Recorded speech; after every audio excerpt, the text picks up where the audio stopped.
நீர்வளத்துறை அமைச்சர் அவர்கள் சில விவரங்களை தெரிவிக்க விரும்புகிறார். அனுமதி அளிக்கிறேன். மாண்புமிகு நீர்வளத்துறை அமைச்சர் அவர்கள்.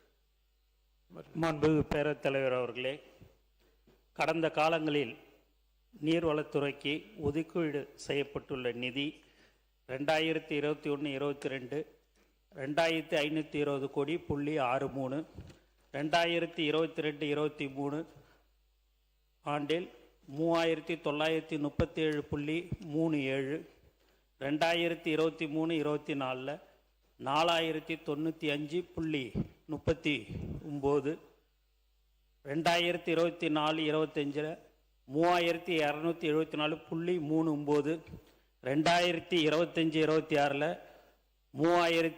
3855 கோடி .02. மாண்புமிகு முதல்வரும் எங்களுடைய தலைவர் தற்போது ஒதுக்கியுள்ள நிதி 2026-27 9,264 கோடி. இதன் மூலம் நீர்வளத்துறையில் திட்டங்கள் விரைவாகவும் வெளிப்படைத்தன்மையுடன் செயல்படுத்தப்படும் என்று தெரிவித்துக் கொள்கிறேன்.